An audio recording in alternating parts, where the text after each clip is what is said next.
할렐루야. 우리 사도신경으로 예배 시작하겠습니다.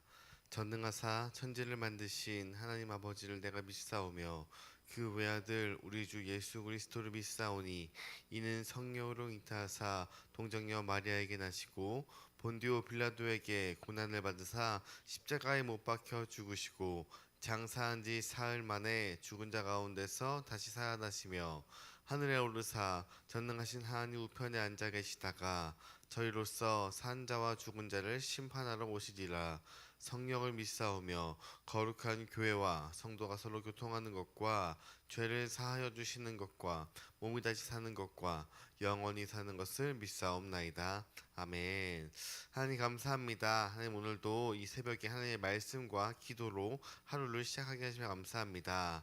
오늘도 말씀을 통해서 우리에게 측량하지 못할 정도로의 큰 사랑과 은혜를 허락하여 주셔서 감사합니다. 오늘 말씀을 통해 세상에 주님의 사랑과 은혜를 전하면서 살아가는 이 복음의 전도자로 저희들을 무장하여서 세상에 주님의 전도지로 쓰임받길 원하오니 말씀을 통해 깨닫게 하여 주시옵소서. 이 모든 말씀 사랑이 많으신 예수님의 이름으로 기도합니다. 아멘. 우리 찬송가 304장 우리 그 크신 하나님의 사랑 찬양 드리겠습니다. 찬송가 304장입니다. 그 크신 하나님의 사랑 말로 다 형용 못하네. 저 높고 높은 별을 넘어 이 낮고 낮은 땅 위에 죄범한 영혼 구하려 그 아들 보내사 화목제물 삼으시고 죄 용서하셨네. 하나님 크신 사랑은 증량다 못하네. 영원히 변치 않는 사랑 성도여 찬양하세.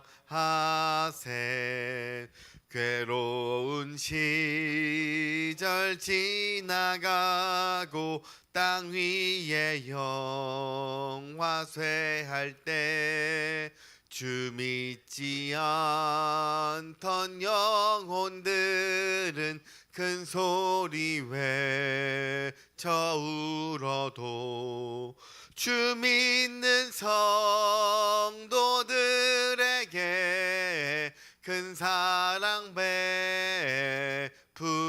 베푸삼. 우리의 죄 사했으니 그 은혜 잊을까.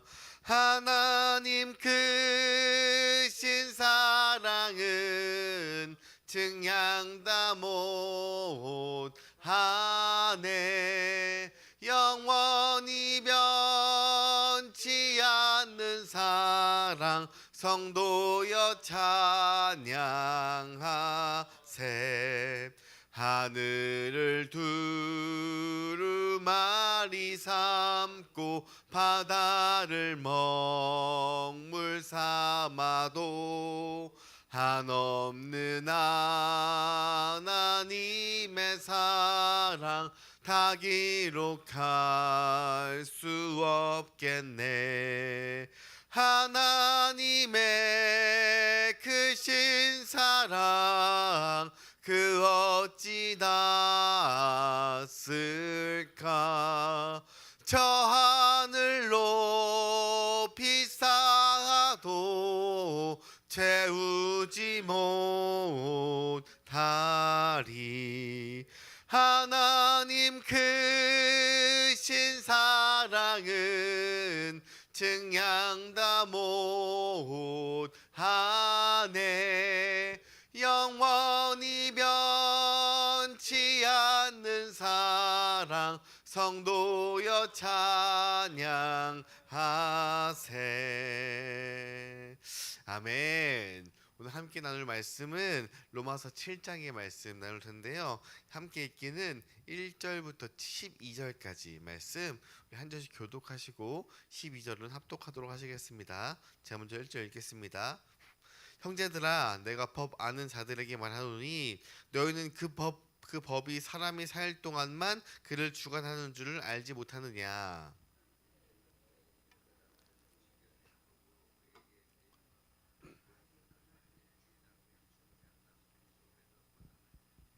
그러므로 만일 그 남편 생전에 다른 남자에게 가면 음녀라. 그러나 만일 남편이 죽으면 그 법에서 자유롭게 되나니 다른 남자에게 갈지라도 음녀가 되지 아니하니라.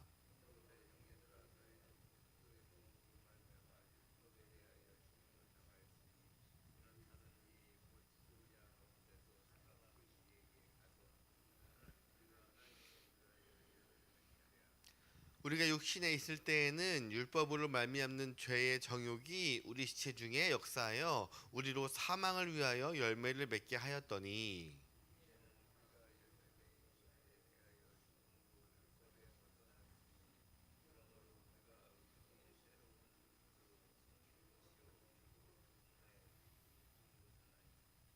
그런즉 우리가 무슨 말을 하리요? 율법이 죄냐? 그럴 수 없느니라. 율법으로 말미암지 않고는 내가 죄를 알지 못하였으니 곧 율법이 탐내지 말라 하지 아니하였으면 내가 탐심을 알지 못하였느니라.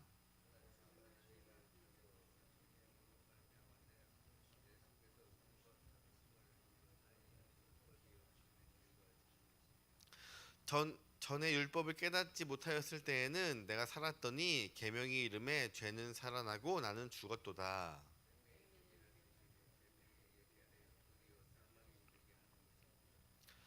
죄가 기회를 타서 계명으로 말미암아 나를 속이고 그것으로 나를 죽였는지라. 같이 읽겠습니다. 이로 보건대 율법은 거룩하고 계명도 거룩하고 의로우며 선하도다. 아멘. 할렐루야. 이것은 하나님의 말씀입니다. 우리가 로마서를 통해서 사도 바울이 계속해서 이 복음의 말을 전하고 있습니다. 그래서 오늘 본문 1절에 형제들아, 내가 법 아는 자들에게 말하노니 너희는 그 법이 사람이 살 동안만 그를 주관하는 줄 알지 못하느냐. 이 1절에서는 율법을 이야기하고 있습니다. 본문 1절에서는 그 율법이 살아있는 동안에, 우리가 목숨이 있는 동안에만 주관한다고 이야기를 하고 있습니다. 하나님께서는 어떤 행위 자체만 가지고 판단하시는 분이 아닙니다. 그래서 1절부터 3절까지는 이 사도 바울은 남편과 아내의 관계를 통해서 어떤 걸 이야기하냐면 소속의 관계에 대해서 이야기하고 있어요. 자, 2절 3절 읽겠습니다.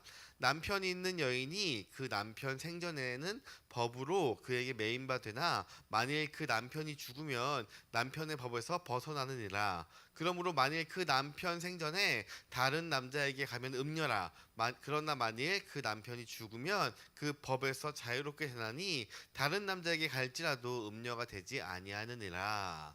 그러니까 남편과 아내가 뭘로 소속되어 있는, 법으로 소속이 되어 있습니다. 우리가 결혼을 하면은 혼인 신고를 하죠. 그러면 나라에서 법으로 우리가 부부라는 것을 인정하고 소속이 함께 되잖아요. 이 법은 율법도 근데 지금 이 사도 바울이 말하는 법은 율법도 포함한 법입니다. 그래서 우리가 십계명 중에 간음하지 말라. 만약 남편과 아내가 결혼한 상태에서 다른 이성을 만나면, 그래서 우리가 간음죄가 해당하겠죠. 남편이 있는데 아내가 다른 남자에게 가면 안 되고, 마찬가지로 아내도 아내가 있는데 남편이 다른 여자에게 가면 안 되는 것입니다. 그러나 한쪽이 죽으면, 남편이 죽으면 아내는 더 이상 남편 소속이 아니고, 아내가 죽으면 더 이상 남편도 이제 그 아내 소속이 아니게 되겠죠. 그래서 자기가 하고 싶은 대로 가서 만나고 싶은 사람들을 만날 수 있는 것입니다. 근데 오늘 본문은 이 남편과 아내의 관계에서 남편과 아내가 다른 이성에게 갔는가 안 갔는가 하는 것을 그 행동 자체를 문제 삼는 것이 아니라 그 행동을 행한 시점이 언제인지, 이것이 중요하다고 이야기하고 있습니다. 정확히 말하면 지금 내가 어느 소속에 있을 때 이러한 행동을 했는가, 우리가 같은 행동을 했음에도 불구하고 내가 어느 소속에 있을 때 했는가가 죄인지 아니었는지가 결정이 난다는 것이에요. 만약 남편이 살아 있을 때 했으면 불이지만 남편이 죽은 다음에 하면 그것은 잘못이 아니라고 이야기하고 있습니다. 우리의 소속의 여부에 따라 죄의 여부가 갈리는 것입니다. 하나님이 우리의 죄를 보실 때 우리의 그 행동만 보는 것이 아니라 우리의 소속을 보십니다. 그래서 우리가 만약에 죄 가운데 거해 있을 때, 우리가 죄인이었을 때에는 하나님께서 무조건 이제 적으로 심판하는 것이 아닙니다. 우리가 어떤 소속이 있는가, 우리가 하나님 안에 소속되어 있는가, 죄 안에 소속되어 있는가, 우리의 소속을 본다는 것입니다. 다른 말로 우리가 구원을 받아 하나님의 소속이 되었는지 아니면 아직 구원을 받지 않아서 죄의 소속이 되었는지가 중요하다고 지금 사도 바울은 이야기하고 있습니다. 그리고 5절 말씀에 우리가 육신이 있을 때에는 율법으로 말미암는 죄의 정욕이 우리의 지체 중에 역사하여 우리로 사망을 위하여 열매를 맺게 하였나니, 죄에 속해 있는 사람은 반드시 그 끝은 죄의 결과가 따라오는 것입니다. 그 사람이 아무리 깨끗하게, 아무리 착하게, 아무리 훌륭한 비전을 가지고 살아갔어도 그 결과는 달라지지 않아요.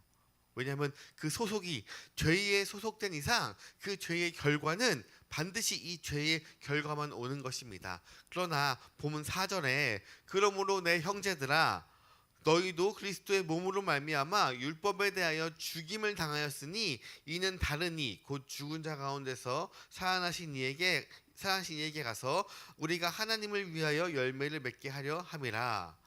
죄의 결과를 끊는 방법은 하나밖에 없어요.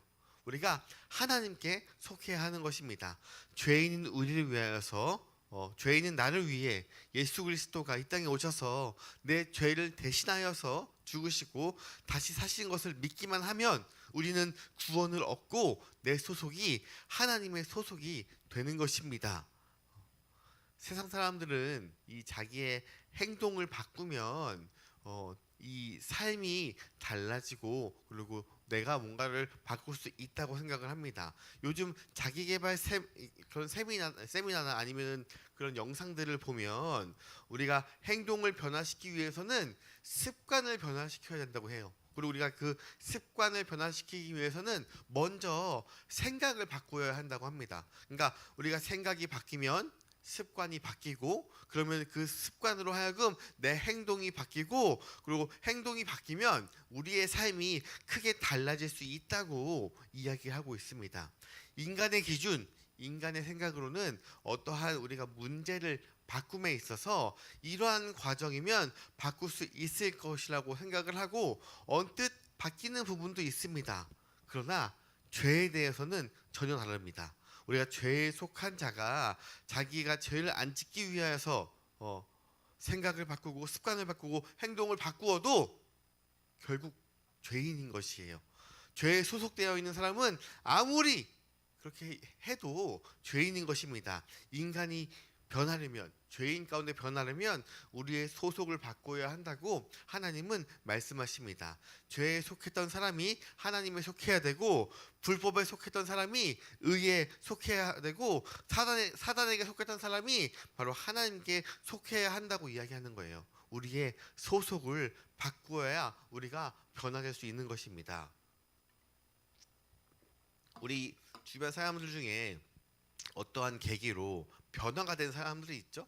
막 건강을 신경 쓰지 않았다가 어떤 계기로 건강을 신경 쓰던가, 혹은 성격이 변하던가, 이렇게 여러 가지 상황으로 변환되었다가 다시 예전 모습으로 돌아가는 것을 우리가 자주 볼 수 있습니다. 이런 모습들이 계속 변화되는 이유는 우리 소속이 변화가 되지 않고 우리의 행동만 변화가 되었기 때문입니다. 아무리 행동이 바뀌어도 소속이 바뀌지 않으면 다시 제자리로 돌아가는 게 마련이에요. 그래서 바로 앞절 다시 우리 방금 읽은 이 4절에 보면은 율법에 대해서는 죽었고 죄에 대해서는 죽었고 그리고 하나님에 대해서는 살았고 의에 대해서는 살았다고 우리의 소속과 신분의 변화를 강조하고 있습니다. 그래서 이 6절 말씀에 이제는 우리가 얽매였던 것에 대해서 죽었으므로 율법에서 벗어났으니 이러므로 우리가 영의 새로운 것으로 섬길 것이요 율법의 조문에 묵은 것으로 아니할지니라. 이 율법의 조문에 묵은 것, 이 이스라엘 사람들은, 과거 유대인들은 율법에 기록된 하나하나를 지키려고 엄청난 애를 썼어요. 이 십계명을 통해서 그 위에 이뤄진 600개가 넘는 그 율법을 다 지키려고 이 율법에 매여 있었습니다. 그러나 우리가 예수와 연합해서 율법에 벗어난 사람은 더 이상 이 율법에 있지 않고 성경 여기 보면 영의 새로운 것, 이것이 뭐예요? 이것이 성령이에요. 우리가 성령이 우리를 인도하시는 것입니다.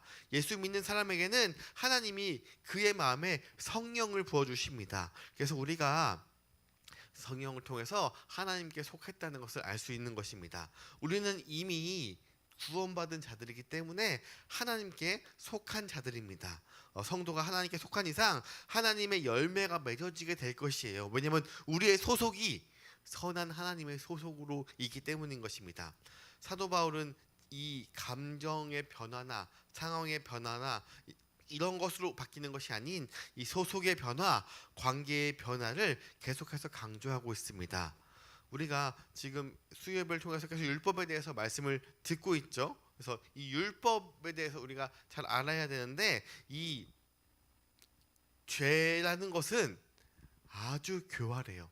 왜냐하면 사단이 우리에게 죄를 악의 마음을 심어주기 때문에 굉장히 교활한데, 죄가 가장 잘하는 것 중 하나가 자신은 감추고 죄가 무엇인지 모르게 하는 것이에요. 율법도 마찬가지인 것입니다. 우리가 율법 때문에 인간이 죄인인 것이 아니라 인간은 이미 죄인이었어요. 제가 청소년 사역을 쭉 하다 보면 그 아이들이 언제 가장 예민하고 가장 스트레스를 받냐면 시험 기간이 다가왔을 때, 혹은 시험을 봤을 때, 이럴 때 굉장히 예민해지고 굉장히 스트레스를 받습니다. 만약 시험 성적이 안 좋으면 보통 그 시험 때문에 성적이 안 좋은 게 아니라 우리가 흔히 시험을 잘 못 보면은 공부의 부족인 경우가 대부분이죠. 물론 답안지를 밀렸었거나 혹은 긴장해서 틀렸을 수도 있지만 대부분은 내가 공부를 많이 하지 못해서 시험 성적이 안 좋은 경우가 많아요. 그런데 시험을 안 보면 내 성적이 좋아질까요? 아니죠. 시험을 안 보면 내 실력이 드러나지 않을 뿐이에요. 시험을 왜 봐요? 우리가 지금 중학교, 고등학교 시험을 봐서 결국 우리가 원하고자 하는 목표는 뭐냐면, 한국에서는 대부분 대학을 기준으로 합니다. 대학을 기준으로. 그래서 내가 시험을 봐서 어떤 것이 약한지, 어떤 것이 강점인지, 무엇을 해야 하는지를 체크하는 이 시간이 시험을 보고, 그리고 그런 모의고사 같은 것을 보는 것인데, 그런데 이 시험에 대한 스트레스 때문에 어떤 학생들은 시험 자체를 안 봤으면 좋겠다, 시험만 없어지면 좋겠다라고 이야기하는 아이들이 있어요. 기도 제목으로도 그런 것을 이야기하는 청소년들도 있어요. 그런데 우리가 자기의 상태를 모르고 있다가, 내가 어떤 것이 강한지 어떤 것이 약한지 모르고 있다가 수능을 보면 결과가 어떨까요? 훨씬 더 처참해지는 것입니다. 그러나 우리는 이 공부하지 않는다는 본질을 감추고 이 시험이라는 제도가 문제가 생겼다서 우리가 이야기하고 착각하기 마련인 것입니다. 이 율법도 마찬가지예요. 우리는 이미 죄인이었어요. 우리가 이미 죄인이었습니다. 원래 의롭고 선한 인간이 율법이 생겨서 그 율법을 보니까 내가 죄인이어서 사망에 이르게 된 것이 아닙니다. 우리는 이미 죄인이었는데도 죄인인지 모르고 여태까지 살아왔습니다. 율법은 학생들이 이 시험을 보면 자기의 상태를 아는 것처럼 우리의 죄의 상태를 알게 하는 것입니다. 그래서 7절 말씀에 그런즉 우리가 무슨 말을 하리요? 율법이 죄냐? 그럴 수 없느니라. 율법으로 말미암지 않고서는 내가 죄를 알지 못하였으니 곧 율법을 탐내지 말라 하지 아니하였으면 내가 탐심을 알지 못하였으리라. 이 마지막 구절, 내가 탐심을 알지 못하였으리라, 이것을 얼핏 읽으면 율법이 아니었으면 내가 탐심을 갖지 않았을 것 같은데, 율법 때문에 탐심을 가지고 죄가 생겼다고 오해하기 쉽습니다. 그러나 죄인들은 이미 마음 가운데 탐심이 있어요. 율법이 없으면 그 마음의 탐심이 죄라는 것을 알지 못하고 그냥 소박한 꿈 이 정도로 생각할지도 모릅니다. 그러나 내 마음속에 이 음란한 것이 있는데도 불구하고 율법이 없으면 그냥 내 본능이야 라고 아마 간주했을 거예요. 율법 때문에 탐심과 음란한 마음이 발생한 게 아니라 이미 내 마음 가운데 탐심과 음란이 죄인지 모르고 깨닫지 못했다가 율법이라는 기준이 제공됐을 때에 그것이 죄라는 것을 깨닫게 해주는 것입니다. 그래서 율법은 내 모습을 깨닫게 하는 좋고 선한 것입니다. 그래서 8절과 9절에 그러나 죄가 기회를 타서 계명으로 말미암아 내 속에서 온갖 탐심을 이루었나니 이는 율법이 없음은 죄가 죽은 것임이라. 전에 율법을 깨닫지 못했을 때에는 내가 살았더니 계명이 이름에 죄는 살아나고 나는 죽었도다. 이 본문에 이제 살았다 죽었다 하는 표현은 바로 이 죄와의 관계를 설명해주고 있는데요. 율법을 깨닫지 못했을 때에는 내가 살았더니, 즉 내 행동에 대한 책임을 내가 인간이 지고 있었는데 우리가 죄는 이 율법이 오기 전에는 죄는 있었지만 죄가 무엇인지 알지 못했습니다. 그런데 율법의 등장으로 죄의 실체가 드러났어요. 그래서 내 행동의 책임은 죄 때문이라고 이야기하고 있는 것입니다. 문제의 원인으로 내가 지목되느냐 죄가 지목되느냐에 관한 것이에요. 한마디로 내가 죄 가운데 있으면 내가 아무리 선하게 살고 아무리 착하게 살고 아무리 베풀어도 결국 죄 가운데 죄의 심판을 받을 수밖에 없는 것입니다. 그래서 10절 말씀에 생명에 이르게 할 계명이 내게 대하여 도리어 사망에 이르게 하는 것이 되었도다. 하나님의 계명은 인간을 살리고 생명에 이르게 하는 것입니다. 우리는 죄에 속해 있던 사람들이었기 때문에 우리가 어떻게 살아가든 결국 죄악된 것만 나오게 되어 있어요. 그러나 많은 시간 율법 때문에 죄와 심판이 생기고 율법 때문에 사망의 형벌이 온다고 오해했어요. 율법 때문에 내가 죄를 짓고 있고 이 사망과 형벌이 온다라고 오해했습니다. 이러한 생각이 바로 죄의 술수이고 죄의 교활한 속임수인 것이에요. 그래서 11절에 죄가 기회를 타서 계명으로 말미암아 나를 속이고 그것으로 나를 죽였는지라. 율법 때문에 나쁜 것은 이 죄, 인간은 거기서 헤어나올 수 없는 이 불쌍한 존재인 것입니다. 아무리 우리가 노력을 해도 결국 우리의 소속이 죄인이기 때문에 죄 가운데 허덕일 수밖에 없는 것입니다. 그러나 우리 본문 12절 말씀에 이로 보건대 율법은 거룩하고 계명도 거룩하고 의로우며 선하도다. 우리가 예수 그리스도를 말미암아서 우리가 성도가 되었잖아요. 그래서 이 성도가 바로 이 거룩하고 의로운 선한 율법에 속한 자, 한마디로 하나님에 속한 자가 되었어요. 말씀을 정리하겠습니다. 우리가 이 세상의 원리로는 인간의 행복을 누리며 살 수가 없어요. 왜냐하면 우리가 살아가면서 모든 이 문제가 바로 이 죄 때문인데 우리는 그것을 사람 탓을 합니다. 어떤 문제가 생기면 제일 먼저 무엇을 하냐면 사람을 바꾸고 제도를 바꾸죠. 그러나 바꾼 사람과 제도로 그 문제를 다 막을 수 있을까요? 막을 수 없어요. 임시 방편으로 할 수 있지만 결국 막을 수 없는 것입니다. 뭐가 바뀌어야 되냐면 우리의 소속이 바뀌어야 하는 것입니다. 교회도 마찬가지예요. 우리 교회가 성도들의 모임인 교회가 이 세상의 조직과는 목적과 내용이 아주 다릅니다.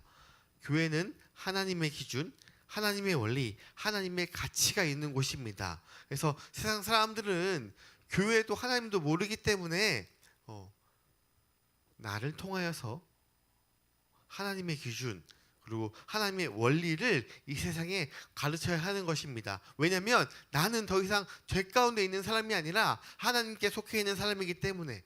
그렇기 때문에 우리가 세상의 기준처럼 남을 판단하고 남의 행동을 정죄하고 그것을 문제 삼는 것이 아니라 하나님의 선한 것, 하나님의 의로우심, 하나님의 은혜, 하나님의 사랑을 이 세상에 전하며 살아가는 모두가 되기를 주님의 이름으로 소망합니다. 기도하겠습니다.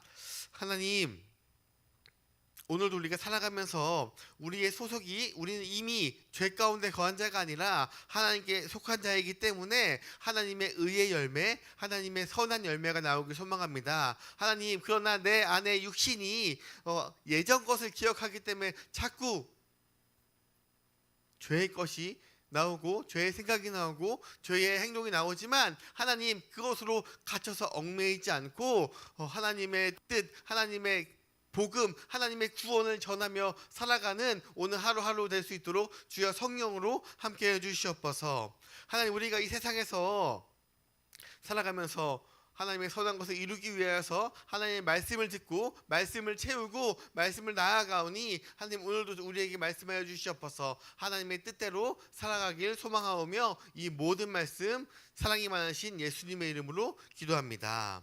아멘. 하늘에 계신 우리 아버지여, 이름이 거룩히 여김을 받으시오며 나라가 임하옵시며 뜻이 하늘에서 이룬 것 같이 땅에서도 이루어지이다. 오늘날 우리에게 일용할 양식을 주옵시고 우리가 우리에게 죄 지은 것을 사하여 준 것 같이 우리의 죄를 사하여 주시옵고 우리를 시험에 들게 하지 마시옵고 다만 악에서 구하시옵소서. 나라와 권세와 영광이 아버지께 영원히 있사옵나이다.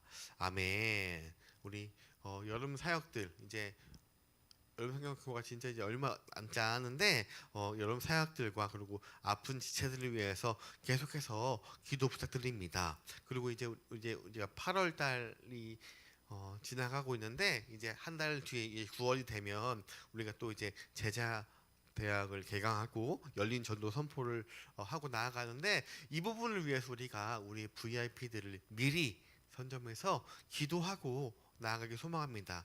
우리 하반기에 하나님을 더욱더 잘 알기 위한 이 제자 대학을 통하여서 바른 신앙관을 알리고 우리 주위에 전도할 사람들을 위해서 기도를 준비하는 모두가 되기를 기도합니다. 그리고 각자 가지고 온 기도 제목을 가지고 세상에서 하나님의 속한 자로 하나님의 선한 것을 영향력을 끼치며 오늘 하루도 승리하며 살아가길 소망합니다. 우리 주여 한번 간절히 기도하겠습니다. 주여, 하나님